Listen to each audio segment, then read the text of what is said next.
For me, I guess I always just wanted to find out what my roots were, who I was, where did I come from. For the first 18 years of my life, I didn't self-identify as Indigenous because I was ashamed to. The placements were 33 different placements. That has to do with foster care, temporary homes, youth assessment centers, and group homes.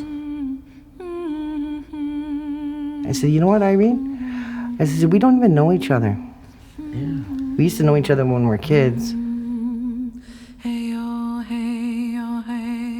It's something that I don't wish upon anybody else to have to go through what I went through, because there was a lot of trauma. In my foster homes, I thought I was the only one.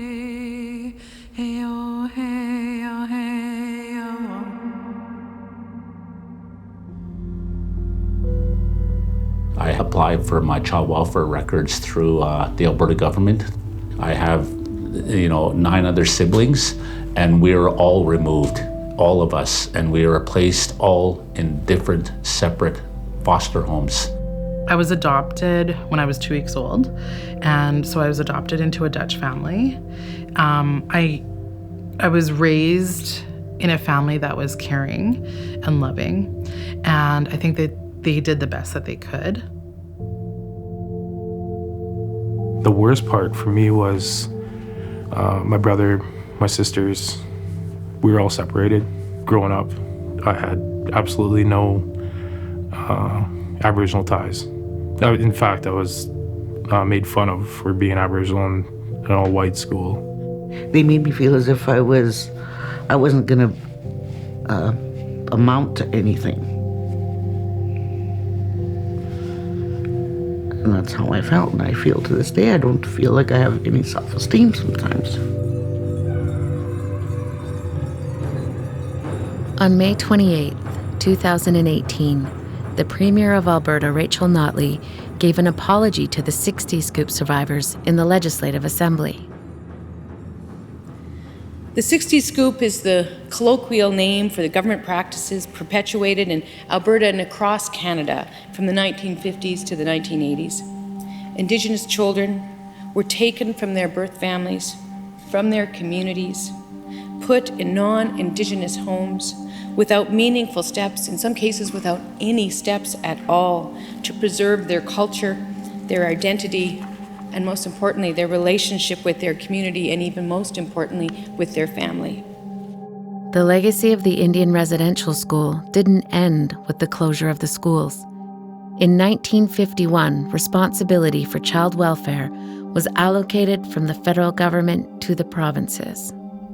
Even though the residential schools are a thing of the past, the legacy kind of lives on through foster care. The reality is typically the majority of decision makers are non-Indigenous. So they're not necessarily bringing that cultural knowledge, that local knowledge, to their assessment of the best interests of the child. Those kids didn't come into care because somebody, one day made a bad decision. It's because there were systemic problems with the way the government was interacting with the Indigenous community. The scars of this tragedy still linger, some as fresh as they were a generation ago. Many of you told us you still experience family dysfunction and difficult relationships as a result of what was done to you.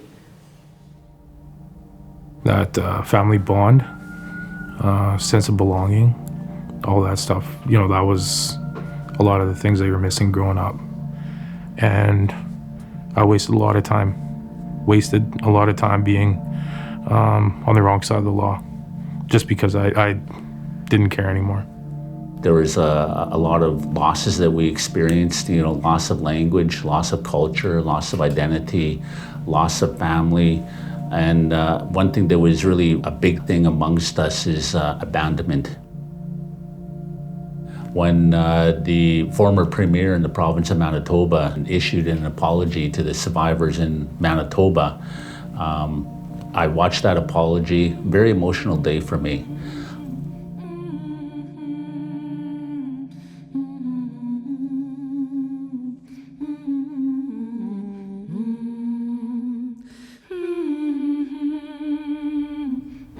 I was in Alberta, and I felt that if Manitoba can do that, then so can Alberta. So I started,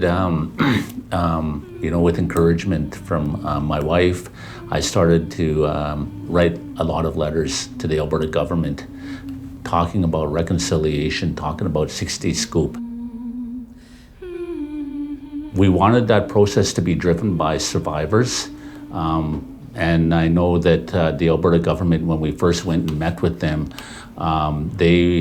they wanted to have a government-to-government relationship. They wanted, at first they didn't want to really deal with us. They wanted to deal with the Indigenous leadership. But we told the government of Alberta that this process needs to be driven by survivors.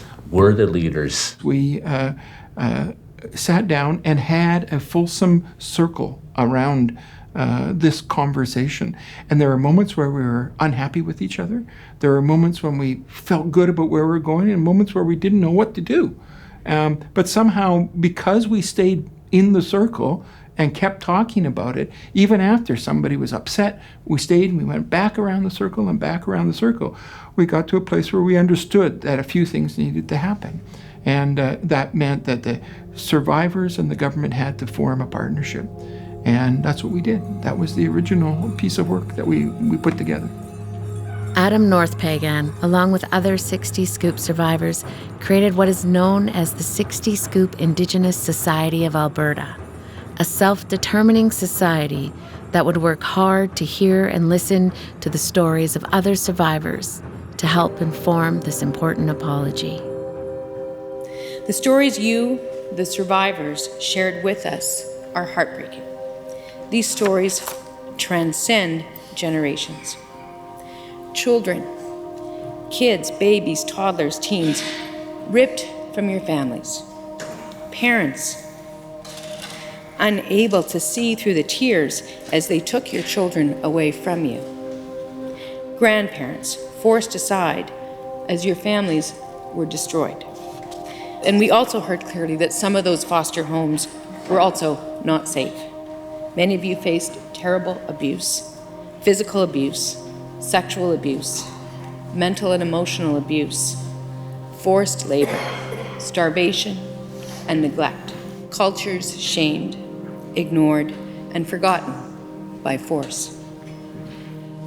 A proud way of life taken away. The decisions that led to that personal trauma, many of those decisions, Mr. Speaker, were made right here on this floor in this chamber. I was talking to her and my sister last night, and I said, where is all this anger coming from? And you guys didn't do anything to me. And that's when we started talking about our experience in the foster home. Like, I'm trying to learn my language, Cree, and I try to speak it as much as I can, and Irene shocked me last night, and she says, what are you trying to do? Trying to be Indian? Right, hey? Yeah, and I said, what the heck am I saying? I'm a native too, so what am I talking about? And it's the white society that made me feel like that. I was 15, and I took off, and I went and found my mom and my brother. That's where I wanted to be at that time. Unfortunately, my mom wasn't stable at the time. She had no place to live, so it resulted in us being homeless as well too, right? So homeless at a young age, trying to find our way, and started hanging around with the street gangs. I left my last foster home I went home to my own community, and that was culture shock like you could not imagine. And it led me down a path of probably about a good 10, 15 years of heavy drinking that I did as a coping mechanism to try and fit in and to mask all that hurt and all that trauma. And it led me to the streets in Vancouver. I ended up on East Hastings. I became a father. My two oldest daughters, they got removed because of my own drinking, and they became part of the BC child welfare system. And that was when I turned things around, because I didn't want my kids to go through what I had gone through. And that's when I entered a treatment center, and I started to begin my own path to wellness.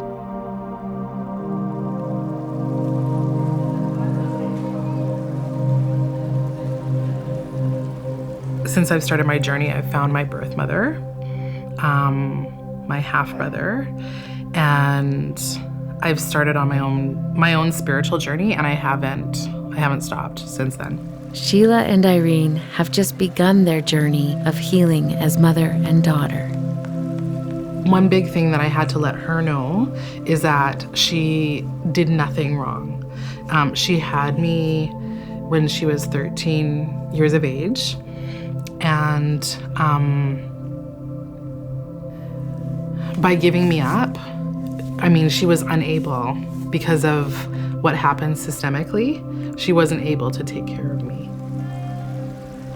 Now that I see her, what a beautiful young lady she is.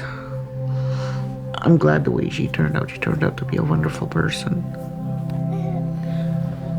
And not many people get second chances. I'm blessed in that department to get second chance with my kids. And I hope there's other people out there too that get a second chance.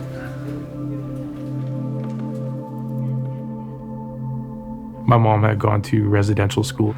She didn't know how to parent, and I found that out later. I held this anger for a long time. She wasn't taught how to love. She was in the same position as I was, right? She wasn't taught how to be a parent. And in the last few years of her life, I did everything I could to, put that relationship back in place and forgive her, because she really had no choice on how things went down for her. To you, the survivors of the 60s scoop, to your children, to your parents, to the rest of your families, and to your communities.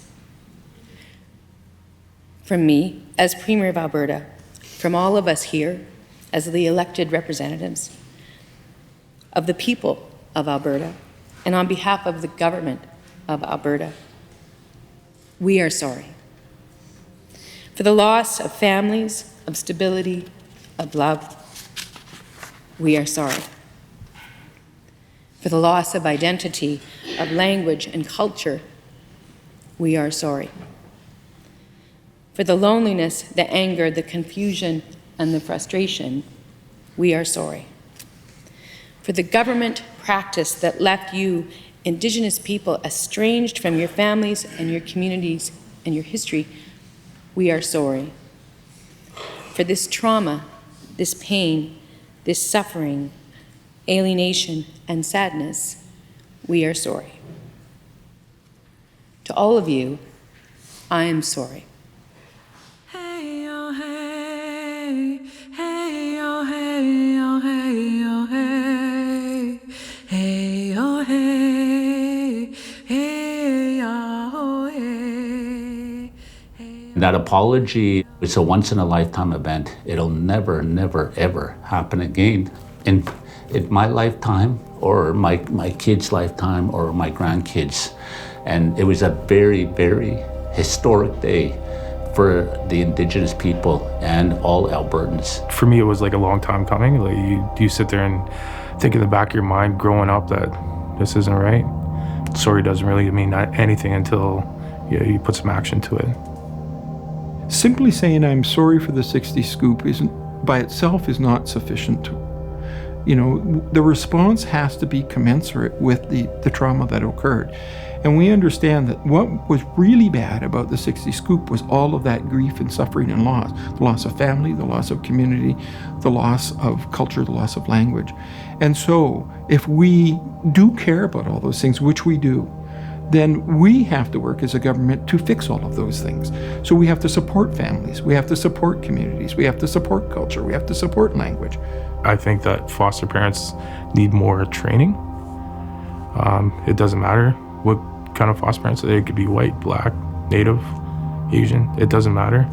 Parents are parents, and the whole parenting thing needs to be addressed. It doesn't matter what kind of home you're in. Just making sure that they're taking care of a child, not physically, but mentally as well.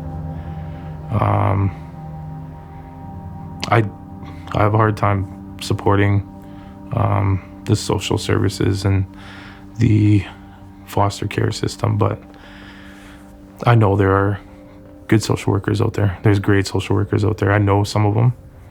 I've dealt with some of them, and I know there's great foster homes because I've been in some of them, and just we need more of those. Because we really believe that if people understand more, they're less likely to be racist, they're less likely to be oppressive, and they're going to think more when they sit down to do a policy, when they sit down to make decisions about their interaction with the Indigenous community. So we have to find ways to, first of all, acknowledge that non-Indigenous people in Canada have these lenses that prevent us from seeing the full spectrum of strengths within Indigenous communities. I know that there are a lot of survivors that haven't moved as far as I have in my journey, and they're still out there. They're still wandering the streets. They're still wondering who they are. They're still suffering with addictions because they do not have a sense of identity. They don't have a sense of community. They don't have a sense of family.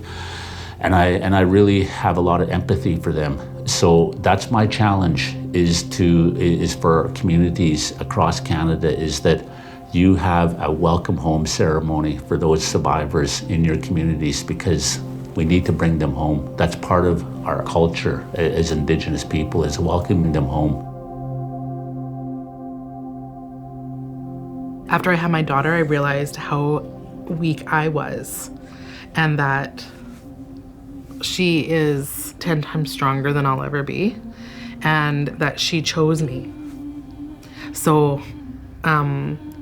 I have to kind of keep going on, keep moving forward. And, there's a lot of pain. There's a lot of pain from the past, but I think that in order to move forward, it's keeping up that strength and keeping up that fight and moving forward and looking forward to future generations. Oh yeah. It's like a cotton ball. I want to jump on myself. Asked her what she's gonna do, and she's like, I don't know. I should Google it. She doesn't know what she wants to do.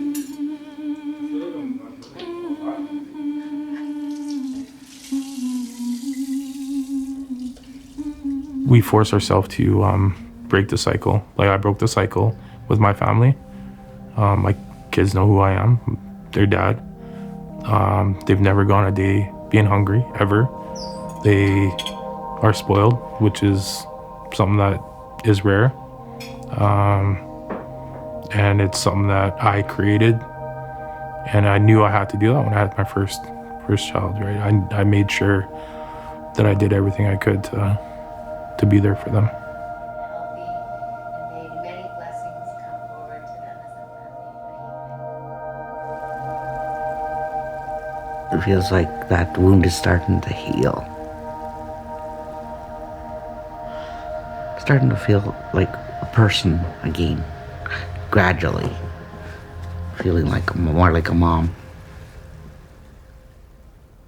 You'll never know I love you so. You'll always be mommy's little girl. Way-ah-hey-oh. Is that it?